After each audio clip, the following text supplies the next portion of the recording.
vamos a hablar de un tema que nos preocupa a todos en el país y es el tema de la libertad de expresión. A pesar de los avances que ha habido en la democracia en América Latina y en México, la libertad de expresión sigue siendo un derecho frágil, vulnerable y constantemente expuesto a violaciones.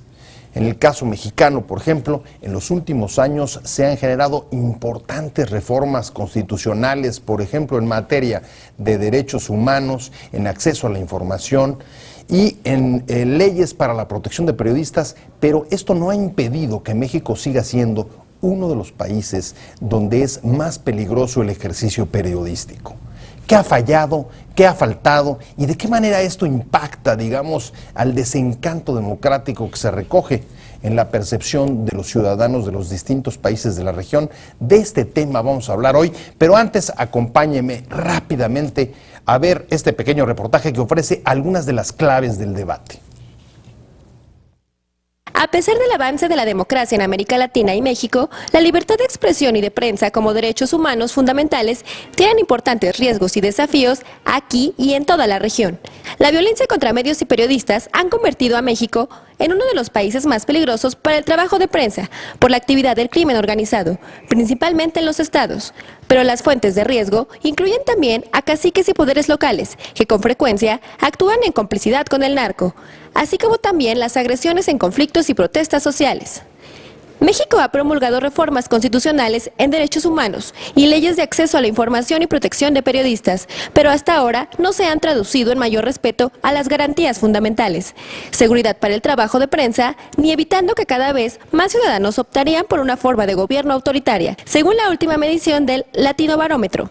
En este contexto, ¿qué impacto tienen las limitaciones a los derechos fundamentales sobre la desilusión democrática? ¿Qué se necesita para fortalecer la libertad de expresión y los accesos a la información pública como piso básico para el ejercicio de otros derechos? Favor, el ataque sistemático a la libertad de expresión tiene consecuencias graves por la paz, la seguridad y el desarrollo democrático del país. La defensa del ejercicio de la libertad de expresión es una obligación irrenunciable para el Estado. Una ciudadanía no informada es una ciudadanía débil y, por lo tanto, vulnerable e imposibilitada para ejercer sus derechos. En 2012 fue aprobada la Ley de Protección para Personas Defensoras de Derechos Humanos y Periodistas, que establece un mecanismo de protección a periodistas y defensores en riesgo por parte del Estado. Desde 2007 se despenalizó en la Federación los delitos de injuria, calumnia y difamación, aunque 14 estados todavía se castiga con prisión. Contra, la Fiscalía Especial para la Atención de Delitos contra la Libertad de Expresión registró 95 homicidios de periodistas desde enero del 2000 hasta el 30 de junio del 2013. Por su parte, la CNDH contabilizó 85 homicidios de periodistas cometidos en los últimos 13 años, más de 20 desaparecidos y 40 atentados a medios de comunicación. Según los datos de la FEADLE 2013, el 62% de las averiguaciones previas siguen en trámite. El rezago se ha ido incrementando consistentemente desde 2010. La violencia y la impunidad no afectan solo a los periodistas, sino a los que forman parte de la estadística general del país. Me acompañan hoy Viviana Yacamani. Muchas gracias, Viviana, por estar con nosotros, por aceptar la invitación. Viviana está de paso por el país, es directora de Freedom House, una organización de la sociedad civil dedicada en el mundo a proteger y a promover la libertad de expresión. Ella es la directora para América Latina. Y está también conmigo Juan Carlos Gutiérrez. Juan Carlos, muchas gracias por estar con nosotros en este programa. Gracias, José. Buenas noches. Juan Carlos Gutiérrez es el coordinador de la unidad del Mecanismo de Protección de Periodistas y Defensores de Derechos Humanos de la Secretaría de Gobernación. Vamos, si quieren, directamente entrar al tema. Ha avanzado significativamente la democracia en América Latina, Viviana, ni duda cabe, y sin embargo siguen existiendo muchos focos rojos, siguen existiendo zonas eminentemente de peligro en los que la libertad de expresión sigue siendo vulnerable, corriendo riesgos. ¿Por qué esta fragilidad? ¿Cuál es el panorama que tú ves, digamos, desde ese observatorio latinoamericano que te permite tu trabajo? Bueno, nosotros tenemos un observatorio global, digamos, donde miramos la libertad de expresión en todos los países del mundo, y lo que vemos en América Latina es efectivamente un retroceso en los últimos años bastante dramático. Es la región del mundo que más se deteriora y la que se deteriora más rápido, además. Esto tiene varias causas, digamos. Por un lado está gobiernos de la región que deliberadamente están atacando a la prensa por motivos políticos, que quieren silenciar a la prensa. Y en ese grupo está Venezuela, Ecuador, Cuba, ese tipo de países, ¿no? Y luego están los países donde el narcotráfico, el crimen organizado y la debilidad de las instituciones del Estado hacen que la libertad de prensa también esté en riesgo. Y ahí está América Central y México. Ahora, lo que tú decías es interesante porque la democracia efectivamente ha avanzado, ha ganado terreno. Sin embargo, nosotros, nuestro índice que hacemos desde el año 1980, hemos visto que cuando la libertad de expresión se deteriora, muy luego le siguen otros derechos. Entonces, los derechos políticos y civiles... Libertad de expresión como derecho piso, que una vez conculcado, como una bola de nieve, va tumbando a los demás. Así es. Sin información, los ciudadanos no pueden pedir rendición de cuentas al poder, no pueden saber lo que está pasando, por lo tanto, la democracia misma se debilita. Juan Carlos, ¿tú compartirías este diagnóstico y lo aterrizarías en el caso mexicano? ¿Cuáles serían las fuentes, las principales fuentes de amenaza o de riesgo para la libertad de expresión en este país? Bien, mira, José, yo creo que hay un punto importante. Primero, creo que en el gobierno federal se ha reconocido la libertad, la importancia de la libertad de expresión. Es un tema muy importante, o sea, el reconocimiento del gobierno del presidente Enrique Peña Nieto, que ha hecho a efecto de establecer clarísimamente que la libertad de expresión debe garantizarse y respetarse en este país. En ese sentido, efectivamente, la Comisión Nacional de los Derechos Humanos emitió hace algunos meses una recomendación, que es la recomendación general número 20. En agosto, ¿no? En agosto, que establece una serie de situaciones que están planteadas allí y que determina que hay una situación especial y grave para el ejercicio de la libertad de expresión en algunos casos. Estaríamos viviendo el deterioro del que habla Viviana. No diría que el deterioro, porque hay avances importantes a los cuales quiero referirme ahora. Sin embargo, sí es importante mencionar que las condiciones y el contexto del país sí genera situaciones y factores que pueden establecer que hay una situación de agresión hacia los periodistas y hacia los medios de comunicación, conforme lo establece la recomendación de la CNDH, la cual fue aceptada por el gobierno federal. Sí, fue aceptada por el señor secretario de Gobernación y por la subsecretaria Lía Limón, en el sentido de la necesidad de empezar y de continuar trabajando en buscar elementos que permitan garantizar un efectivo ejercicio de la libertad de expresión, sobre la premisa que plantea Viviana, y es que a mayor democracia, mayor libertad de expresión. A mayor profundizamiento de la democracia, tiene que haber una mayor garantía del ejercicio de la libertad de expresión, como lo plantea la Corte Interamericana de Derechos Humanos. Hay una cuestión que me preocupa mucho en términos globales y en términos particulares también de México, y es la generación de instituciones democráticas y de leyes que tratan, digamos, de extender el Estado constitucional de derecho. En el caso mexicano se han hecho reformas constitucionales en materia de derechos humanos, se han emitido leyes de vanguardia en acceso a la información pública y transparencia, leyes para proteger a los periodistas, y sin embargo esas leyes no han impedido que seamos uno de los países donde este sea uno de los mayores problemas, donde la libertad de expresión haya logrado, digamos, salir de las zonas de riesgo. ¿Cómo entender esta contradicción, Viviana? Yo creo que el mundo está lleno de constituciones muy bonitas, y América Latina en particular. Tenemos la habilidad del lenguaje y lo usamos para escribir leyes que realmente son perfectas en el papel. En la implementación yo creo que hay un montón de factores que se pueden citar, pero la sociedad civil mexicana es una sociedad civil que ha sido muy buena en presionar por estos cambios, precisamente, ¿no? Por los cambios legales. Los cambios legales, y ha hecho un papel realmente muy importante. Sin embargo, luego de que la ley se convierte en ley, la sociedad civil y su presión, su incidencia baja un poco, ¿no? Me parece que lo que hay que hacer es empujar y trabajar con sociedad civil para fortalecer el seguimiento de cómo la ley, precisamente lo que tú dices, cómo la ley luego se implementa en la práctica. ¿Dónde ves de los factores que ha señalado Viviana lo que explicaría, digamos, las fallas o los déficits que tenemos en el país en leyes que son bonitas pero difíciles de practicar, o leyes que tienen dificultades para implementarse, o sí, la sociedad civil que un poco, una vez que sale la ley, la deja ahí y se va?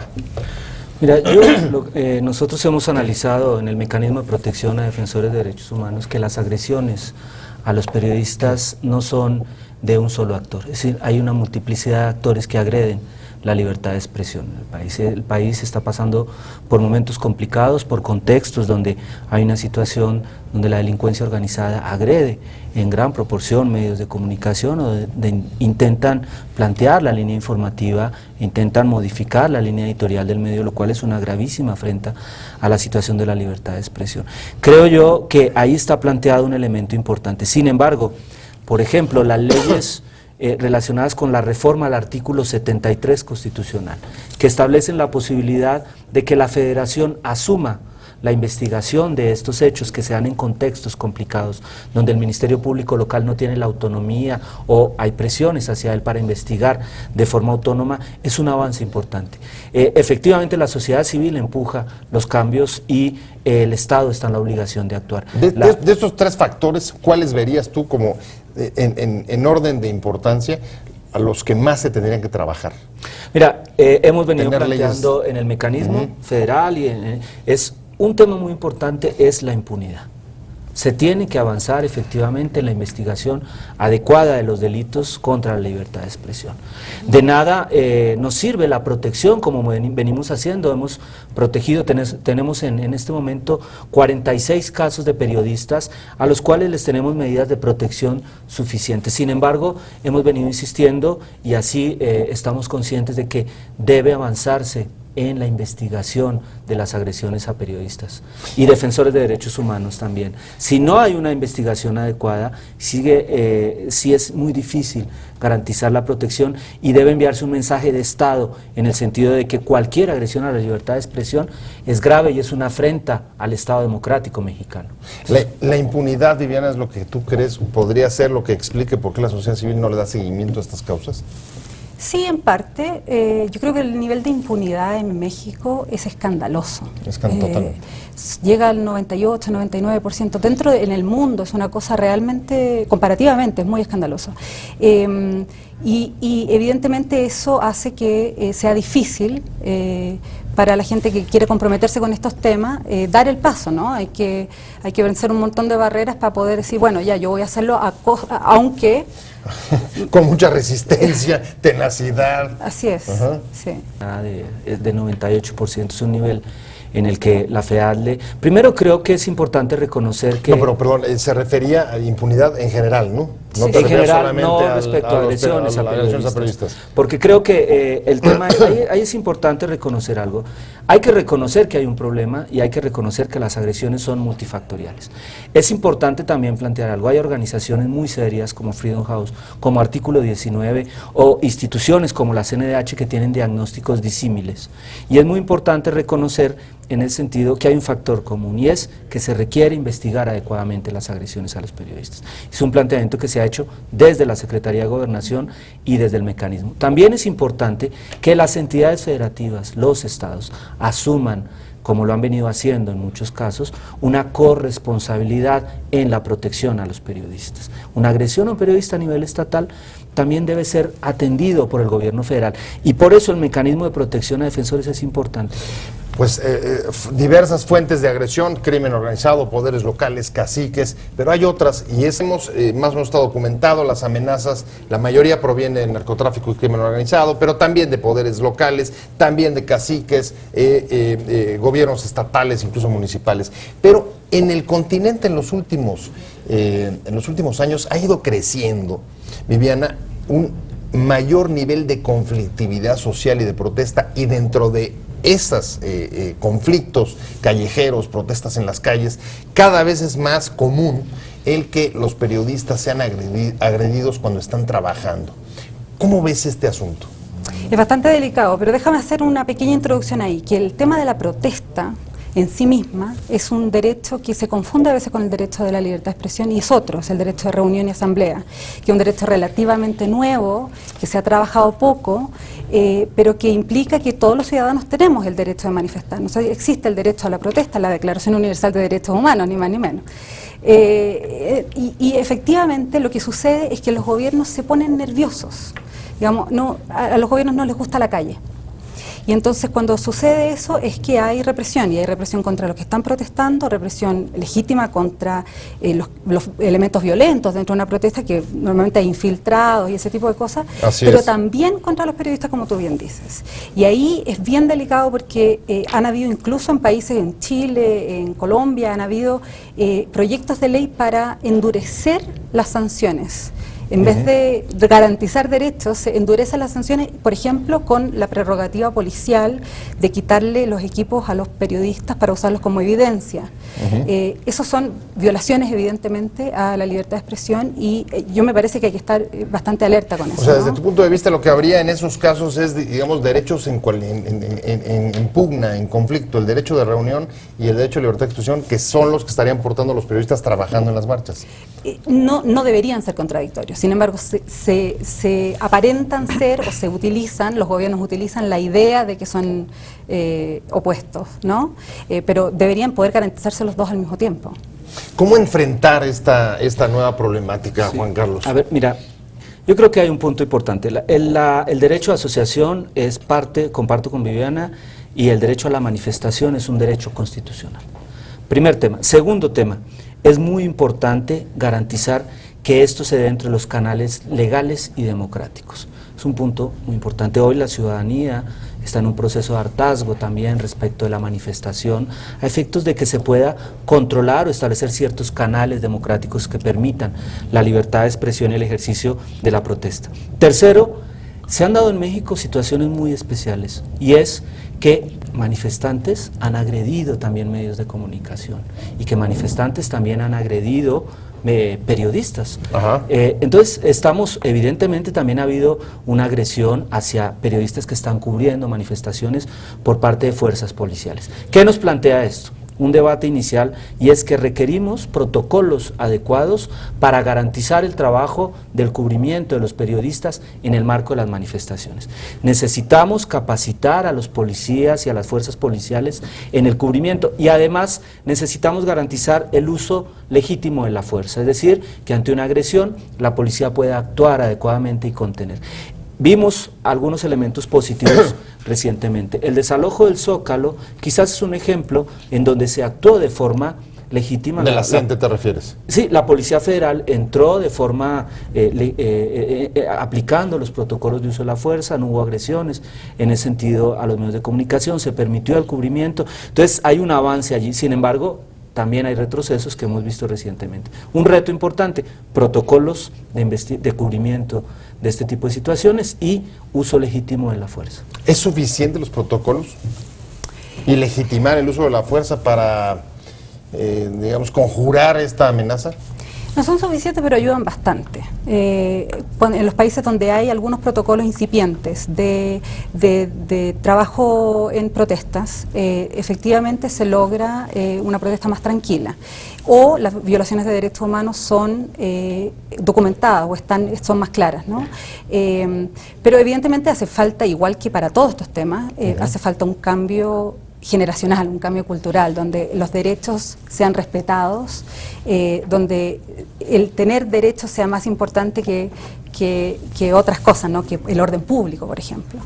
Entonces, yo creo que hay un cambio cultural que toma generaciones, que todavía es necesario hacer. ¿Qué tan lejos estamos de ese cambio cultural, visto desde el gobierno mexicano? Pues yo creo que la existencia de la existencia en México, por ejemplo, de un mecanismo de protección a defensores de derechos humanos y periodistas, es un tema que apunta al cambio cultural. Dos, el reconocimiento de la libertad de expresión como un ejercicio central de la democracia. Creo que el tema va más allá y es, insisto, en la necesidad, uno, de combatir adecuadamente las agresiones, dos, la necesidad de capacitar a nuestras fuerzas policiales, y en ese sentido se está trabajando. Tres, la necesidad de respeto a ciertos protocolos de actuación. Y cuarto, también una mayor comprensión del ejercicio de la libertad de expresión por algunos funcionarios. Y eso es muy importante. A nivel estatal, a nivel de algunos estados, tenemos y estamos trabajando en el sentido de capacitar con más fuerza, con mayor rigor, exigir que se respete el ejercicio de la libertad de expresión a algunas fuerzas policiales que evidentemente no cumplen adecuadamente con los protocolos de uso de la fuerza. Aquí estaría percibiendo más un énfasis en la necesidad de acabar con la impunidad, tener mejores procesos de investigación, que la justicia opere, que se resuelvan los casos de agresiones, y en este lado estaría viendo mucho más digamos, un proceso cultural más amplio que fortalezca el ejercicio de los derechos. Pero en cualquier caso parece que son dos cuestiones en el largo plazo. Y a mí lo que me preocupa es, lo decías, no me acuerdo quién de los dos hace un momento, pero parece que hay una relación entre deterioro de la libertad de expresión y menos calidad democrática. Y acabamos de tener unos datos del Latinobarómetro que son alarmantes. En América Latina en general, particularmente en México, que nos situamos en los peores sitios en cuanto a la apreciación de la democracia. Incluso esta idea que avanza de que la población mayoritariamente podría incluso aceptar una forma distinta de gobierno autoritaria. ¿Cómo ves tú este asunto? ¿Hay un impacto directo entre los problemas, los riesgos, la falta de consolidación y el ejercicio de los derechos sobre el deterioro de la apreciación de la democracia en la región? Yo creo que sin duda sí. La respuesta es sí, pero por un lado, efectivamente, cuando no se respetan los derechos, cuando la violencia continúa a pesar de las medidas, a pesar de las buenas intenciones, hay un cansancio, evidentemente, una fatiga ciudadana respecto de lo que las instituciones políticas pueden hacer, efectivamente, y eso implica que el ciudadano se retrae a su mundo más privado y deja de participar activamente en la vida pública o en la vida democrática, ¿no? Pero también hay un tema económico, o sea, el Latinobarómetro ha detectado esa relación, ¿no?, entre cómo estamos económicamente y cómo está el apoyo a la democracia. Y en general hay que puede ser una situación real económica o puede ser una percepción también. Entonces, digamos, sí, pero hay también otros factores que podrían explicarlo. Agotamiento de las instituciones políticas y deterioro o falta de crecimiento económico. Dice Viviana, ¿cuál sería tu punto? No comparto esa visión. Yo creo que ayer vimos, por ejemplo, que se acaba de aprobar una reforma política muy interesante, donde hay un consenso, donde hay un diálogo, donde hay un poder legislativo deliberante que está llegando a acuerdos, donde hay, por ejemplo, un tema muy importante de equidad de las candidaturas en términos de perspectiva de género, donde estamos avanzando y tenemos una reforma reciente en materia de transparencia, donde tenemos una reforma constitucional en derechos humanos. Creo que eso fortalece la democracia. A lo que tenemos que apuntar es ir concretando de mayor forma este tipo de reformas. Si estamos construyendo el piso constitucional y ahora necesitamos profundizar en la concreción, en la reglamentación de este marco jurídico adecuado. Y en su implementación. En su implementación. El tiempo se nos fue, esto es rapidísimo, pero quiero agradecerte, Viviana, que hayas hecho un huequito en tu agenda para venir con nosotros al programa. Muchas gracias a ti, buenas noches. No, de veras, muchas gracias. Y por supuesto, Juan Carlos Gutiérrez, muchas gracias por haber estado con nosotros y sobre todo a usted por habernos acompañado en Opiniones Encontradas.